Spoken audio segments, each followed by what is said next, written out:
Babu qaulin Nabi sallallahu alaihi wasallam. Bab tentang perkataan Nabi sallallahu alaihi wasallam, la yamna'annakum min sahurikum adanu Bilalin. Ya, jangan sampai engkau menghentikan sahurmu karena azannya Bilal. Ya. Bilal azan maksudnya ketika Bilal azan misal Allahu Akbar, kata Nabi kalau Bilal masih azan, kamu terus saja makan, jangan berhenti sahur. Kalau orang baca cuman sampai sini dan tidak belajar ilmu hadis, hati-hati. Baca teksnya, baca terjemahan, dipraktekkan, yakin saya begitu subuh azan masih makan. Ya, Nabi aja yang bilang kok hadis Nabi, bukan Nabi memahamkan seperti itu. Kita yang harus mengerti apa yang dimaksud dengan kalimat ini. Nah, saya ingin sampaikan dulu teman-teman sekalian. Jadi di zaman Nabi itu, ketika Nabi SAW hijrah ke Yathrib dan berubah menjadi Al-Madinah Al-Munawwarah, secara singkat saja, supaya tidak terlampau panjang, secara singkat nanti ada dua orang yang ditugaskan oleh Nabi SAW untuk mengumandangkan azan di waktu subuh. Ya. Yang pertama Bilal bin Rabah, yang kedua Abdullah bin Abi Ummi Maktum. Nanti ada kisah tersendiri sebetulnya. Jadi Allahu Akbar ya. Kadang-kadang kita malu juga dalam situasi seperti ini. Sahabat Abdullah bin Abi Ummi Maktum dengan segala kemuliaannya yang dimuliakan oleh Allah hingga menurunkan surat Abasa itu, ya, beliau pandangannya ditutup oleh Allah Subhanahu wa taala dari maksiat sehingga tidak bisa melihat maksiat dengan matanya seumur hidupnya, dan ini tanda kemuliaan dari Allah Subhanahu wa taala. Kemudian di usianya yang sepuh pun Masya Allah masih tergerak untuk bisa memaksimalkan ibadah dan menyadari bahwa ada sisa hidup yang harus dimanfaatkan. Itu cara berpikir sahabat. Jadi sebetulnya begini, kalau kita merasa yang dulu itu pernah banyak yang sia-sia, maka sisanya jangan dibiarkan begitu saja. Kan kadang-kadang kita merasa yang dulu itu banyak salahnya, lalu kenapa sisanya tidak mencari soleh ya? Dan Anda paham suatu saat akan pulang, suatu saat akan meninggal. Bahkan dalam situasi seperti ini ditampakkan hampir tiap hari. Ada yang wafat, diumumkan kematian sekian, dan mungkin kita menyusul berikutnya. Kenapa kita hanya menikmati data? Lalu masih sibuk mengumpulkan harta? Karena dalam situasi semacam ini, Nabi mengingatkan, kamu mesti ingat, kembali kepada Allah, kamu akan pulang. Coba lihat apa yang akan dihisab, ingat-ingat baik-baik. Itu yang dibawa dalam pemikiran para sahabat, sehingga dalam situasi itu Abdullah bin Abi Ummi Maktum berusaha meningkatkan amalnya kepada Allah Subhanahu wa taala sehingga beliau dikenal sebagai ahli masjid. Ya, datang ke masjid walau mata tak bisa melihat, ya, tapi berusaha mencari jalan terbaik sampai ke masjid dengan suasana masjidnya. Tiangnya masih dari pelepah-pelepah kurma, atasnya daun-daun kurma, bahkan sebelumnya tak ada atap. Di kalau panas kepanasan, kalau hujan ya pasti basah, gitu kan? Nanti kita akan masuk saat masuk tanda Lailatul Qadar, ya, dan salah satu hadis menyampaikan Nabi di atasnya ada semacam kotoran yang melumpur, ya. Nah, itu tandanya malamnya hujan. Jadi ini menunjukkan kalau hujan ya salat mereka dalam keadaan juga basah, kalau panas ya kepanasan. Singkatnya, beliau senang ke masjid tapi punya keterbatasan untuk subuh. Ya, jadi kalau maghrib bisa i'tikaf ke isya, zuhur bisa ke asar, tapi subuh agak sulit. Nah, maka beliau datang kepada Nabi SAW dengan mengatakan, kalau kalimat kita, ya Rasulullah, li ya rukhsah, ya Rasulullah, apakah boleh saya minta keringanan untuk subuh saya nggak ke masjid karena situasi begini, mata tak bisa melihat, jalan tidak mudah, kan? Apa jawab Nabi? Nabi tidak langsung mengiyakan, tidak juga menolak. Kata Nabi, atasma'ul adzan, apakah anda masih mendengar adzan? Suara adzan masih sampai kan? Kata beliau, bala, ya saya dengar suara adzan. Kata Nabi, bima makna? Ya, Allahu Akbar, madum tasma'ul adzan fa'addiha fil masjid. Selama masih kedengaran adzan, maka berusaha tunaikan ke masjid. Nah, ini kalau dalam fiqh mustahil ada satu penekanan yang kuat menunaikan ibadah kecuali bersanding dengan keistimewaan dan pahala yang begitu besar. Karena itu nanti di hadis Muslim, ke masjid itu baru datang saja dalam situasi yang normal ya, bukan kondisi seperti wabah dan sebagainya. Jadi jangan dipahami dengan berbeda. Dalam kondisi normal, datang ke masjid saja, baru kita masuk tuh dapat 25 pahala, dituliskan. Belum ngapa-ngapain, baru masuk dengan niat ibadah. Jarak satu keduanya 500 tahun, dua ketiga 500 tahun. Itu tinggi sekali. Dari peristiwa ini, maka esoknya beliau berusaha untuk datang ke masjid subuhnya dengan cara yang berbeda. Kalau subuh 4.30, Allahu Akbar, beliau sudah meraba jalan. Kalau kita mungkin jam 3 dari rumahnya, datang ke masjid jam 4. Yang kita tahu selama ini Bilal bin Rabah yang adzan radhiyallahu taala anhu, sejak peristiwa itu Abdullah bin Abi Ummi Maktum adzan subuh. Itu yang menjadikan nanti Nabi menetapkan adzan 2 kali. Saat subuh, adzan pertamanya itu Bilal. Adzan keduanya Abdullah bin Abi Ummi Maktum. Nah, adzan pertama ini itu dilakukan oleh Bilal sebelum masuk waktu subuh. Di waktu ya tertentu. Kapan waktunya? Mari kita baca. Nanti begitu subuhnya masuk, baru Abdullah bin Abi Ummi Maktum itu adzan. Ya, karena Bilal adzan pertama sebelum masuk waktu subuh, karena itulah Nabi mengatakan kalau Bilal adzan, masih makan kalian, jangan berhenti. Nah, maka kalimatnya bukan imsak. Teruskan makan malah kata Nabi. Ya, ini kalimatnya jelas tuh. La yamna'annakum ya min sahurikum adzanu Bilal. Ya, ayo teruskan, jangan kalian berhenti karena adzannya Bilal, karena adzan Bilal itu belum masuk subuh. Ya, ini barangkali yang agak keliru dipahami sementara orang. Sebagian dibaca hadisnya mengatakan saat adzan masih boleh makan. Nah, ini yang dibaca baru sebagian hadisnya. Jelas ya? Baru sebagian, nanti ada beberapa hadis yang terpisah versinya, itu yang dimaksud adzannya Bilal. Ketika masuk adzannya Abdullah bin Abi Ummi Maktum, maka berhentilah Anda dari makan dan minum, karena waktunya tiba untuk memulai puasa. Antara jeda itu, apa yang terjadi? Yuk kita baca hadisnya. Haddatsana Ubaid bin Ismail an Abi Usamah an Ubaidillah an Nafi' an Ibnu Umar wal Qasim bin Muhammad an Aisyah ummul mukminin radhiyallahu taala anha anna Bilalan kana yu'adzinu bilailin. Hadisnya tersambung pada ibunda kita semua, Sayyidah Aisyah ummul mukminin, semoga Allah memuliakan beliau, memuliakan segala keutamaannya, menyayangi beliau dan senantiasa pasti disayangi dengan Nabi sallallahu alaihi wasallam beserta seluruh istri-istri beliau tercinta, ibunda kita semua. Baik. Beliau menyampaikan bahwa Bilal ya, itu biasa saat Ramadan itu beliau menunaikan adzannya di waktu masih malam. Lailin, kalimat lain itu lail itu belum masuk fajar. Di fajar belum masuk, Bilal yang biasa adzan. Ya, faqala Rasulullah sallallahu alaihi wasallam, maka Rasulullah sallallahu alaihi wasallam bersabda, "Kulu washrabu hatta yu'adzina Ibnu Ummi Maktum, fa innahu la yu'adzinu hatta yatlu'al fajr." Fa innahu la yu'adzinu hatta yatlu'al fajr. Ya.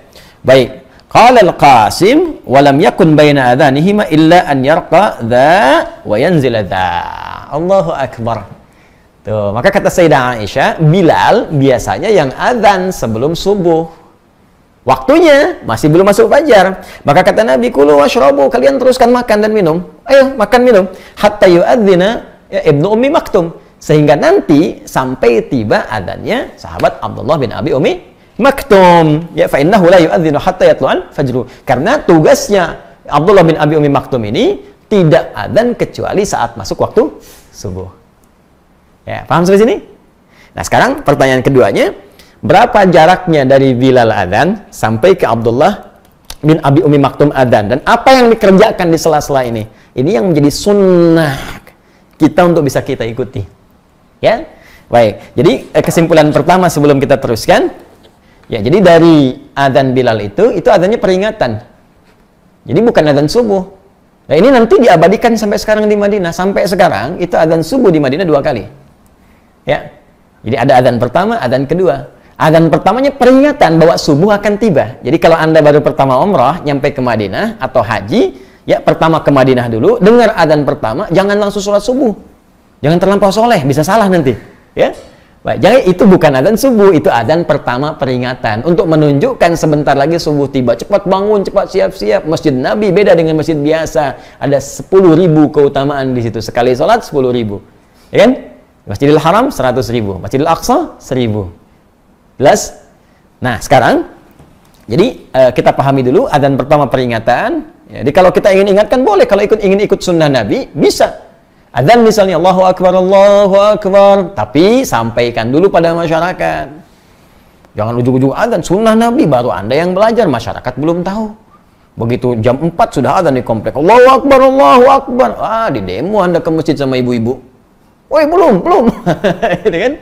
Nah, jadi mohon maaf, pelajari dulu, sampaikan ke masyarakat. Jadi wasilah itu bisa berbeda. Ya bisa misalnya adzan, kalau tahu itu bisa dengan menginfokan Bapak Ibu sahur, sahur, sahur. Sunnah. Sunnah. Sebentar lagi akan tiba waktu subuh, 15 menit lagi, ya kan? 20 menit lagi, sunnah. Diingatkan boleh. Boleh jadi ada yang tak sadar. Jelas ya? Ah, tapi jangan salah juga, imsak, imsak. Belum. Kalau belum tiba subuh. Nah, antara yang pertama tadi dengan adzan subuh, apa yang dikerjakan? Bab qadri kam baina as-sahuri wa salatil fajri. Ya, bab pembahasan tentang berapa ukuran antara sahur tadi yang adzannya Bilal ke adzan subuh. Ya. Haddatsana Muslim ibnu Ibrahim, haddatsana Hisham, haddatsana Qatadah an Anas an Zaid bin Thabit radhiyallahu taala anhu qala. Hadisnya dari sahabat mulia yang pernah diadopsi oleh Nabi sallallahu alaihi wasallam, ya, dan sangat mencintai Nabi, Nabi pun mencintai beliau, pernah jadi tameng Nabi ketika dilempari saat ke Taif, dan sungguh mulia beliau, ya, sahabat Zaid bin Thabit radhiyallahu taala anhu. Qala, beliau menyampaikan informasi kepada kita, tasahharna ma'an Nabi sallallahu alaihi wasallam. Kami sahur bersama Nabi sallallahu alaihi wasallam. Ini langsung haditsul fi'li. Hadisnya berupa perbuatan. Kalau sudah perbuatan ini sudah selesai. Ya, artinya apa? Artinya ya ini jadi referensi yang sangat kuat. Ya, jadi sahabat yang langsung mengalami bersama Nabi, silsilah sanadnya sampai juga kepada Al-Imam Al-Bukhari dan kualifikasi ketat hadisnya sahih. Tsumma qama ila sholati qultu. Ya, kemudian sampai kami salat. Sampai kami salat. Jadi dari sahur bersama Nabi terus ya sampai waktu ke subuh, sampai mau salat. Kemudian beliau bertanya, "Kam kana bainal adzan ya was sahur?" Kemudian aku bertanya kepada Zaid bin Thabit. Jadi Anasnya bertanya kepada Zaid bin Thabit, "Kam kana bainal adzani was sahur?" Menurut pengalaman engkau saat engkau sahur bersama Nabi sampai ke adzan itu jaraknya berapa lama? Ya, kata Zaid bin Thabit, qala qadra 50 ayatan, sekitar bacaan 50 ayat Al-Qur'an dibaca dengan tartil. 50 ayat, teman-teman sekalian. Ya, An-Naba lebih sedikit lah, ya kan?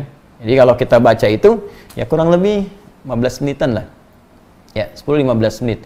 Jadi kalau kita mau ambil kesimpulan ke sini, 15 menit sebelum waktu subuh tiba, kita bisa sampaikan ke masyarakat, sebentar lagi subuh tiba, waktu sahur berakhir, Bapak Ibu sekalian, harap segera menyempurnakan sahurnya, isi dengan istighfar dan persiapkan subuh menjelang tiba. Atau kalau mau pakai lebih sunnah lagi, baca Al-Quran, dibaca sampai subuh tiba. Makanya di Allahu Akbar, senang sekali di kampung-kampung daerah-daerah itu banyak sunnah Nabi dipraktekkan. Jadi tidak banyak teori, tidak banyak cakap, tapi sunnah dipraktekkan. Karena ulama kita dulu itu sebelum mengajar sudah punya sanad di hadisnya. Ya, mereka itu menyampaikan nggak kompleks kepada masyarakat, simpel aja. Jadi perintahnya itu lebih berupa perilaku. Ayo sebelum adzan ngaji dulu, ngaji, ya kan? Nanti sebelum itu sampaikan dulu ke masyarakat begini. Itu sebetulnya sunnah. Mereka sudah khatam. Kalau kita lihat sanadnya pun ada. Jadi bukan ngaji kayak kita begini. Ya, mereka sudah hafal tuh. Sudah dibacakan depan syekh, mereka baca, dikasih ijazah. Sanadnya ada semua. Tapi untuk memudahkan ke masyarakat yang awam itu jangan diberikan banyak teori. Diberikan yang paling mudah. Diberi teori pusing mereka. Ya. Nah, jadi ini gambarannya. Jadi pertama kita sudah mendapatkan informasi bahwa untuk puasa Ramadan itu tidak boleh sembarangan. Tidak bisa Anda hanya sekedar mohon maaf tahan lapar, tahan haus, nanti masuk ke dalam satu hadis Nabi sallallahu alaihi wasallam, "Rubba shaimin laisa lahu min siyamihi illa al-ju' wal 'atash." Tidak sedikit orang puasa tidak dapat apapun dari puasanya kecuali hanya rasa lapar dan haus saja. Mesti ada ketentuan yang kita pelajari, mesti ada aturan yang dipahami, ya. Kemudian yang kedua, dalam penunaian ini mesti jelas mengetahui waktunya dari mulai subuh sampai dengan ke maghrib kita puasa. Itu yang disebut secara bahasa dengan saum, siam ataupun imsak. Dan jangan salah paham dengan nama imsak. Imsak yang dimaksudkan dalam kalimat ini secara bahasa itu senafas dengan siam, senafas dengan saum, artinya puasa. Jadi kalau masuk waktu sebelum fajar tiba, itu masih waktunya boleh makan, ya boleh sahur, boleh minum, tapi kalau sudah fajar tiba, itu yang dimaksud dengan imsak. Jadi imsak dalam pengertian ini bukan 5 menit, 10 menit sebelum waktunya adzan tiba, tapi pas saat fajar tiba. Kecuali kalau yang Anda maksudkan imsak dalam pengertian istilah orang Indonesia. Kan? Yang diminta, misalnya yang dimaksud siap-siap gitu. Kecuali itu. Tapi kalau kedengaran orang Arab makin bingung lagi nanti. Ya. Karena itu silahkan manfaatkan dan kita saling mengingatkan, dan bagus ya era modern kekinian suasana mengingat ini bahkan disampaikan dalam bentuk yang lebih detail lagi lewat jadwal puasa. Ya, jadwal puasa sudah ada. Ini makin bingung juga nih. Ya, jadwal puasa kita, tapi yang disebarkan itu jadwal imsak. Coba ya. Ya, benar sebetulnya kalimatnya jadwal imsak, jadwal puasa. Cuman masalahnya yang muncul kok jadwal sholat. Coba cek ya. Jadwal imsakiyah, jadwal imsak. Tapi yang keluar jadwal sholat. Harusnya kalau jadwal imsak konteksnya ke sini jadwal puasa. Ya, ini kan makin aneh lagi nih. Imsak, maksudnya wah, ini kan siap-siap. Kalau bikin jadwal siap-siap. Tapi ketika muncul jadwalnya jadwal sholat. Jadwal imsakiyah, jadwal sholat dari subuh sampai ke isya. Terus dalam praktek makin bingung lagi. Tapi kita coba berikan pemahamannya dan tidak perlu saling menyalahkan. Kita belajar untuk menjadi lebih baik.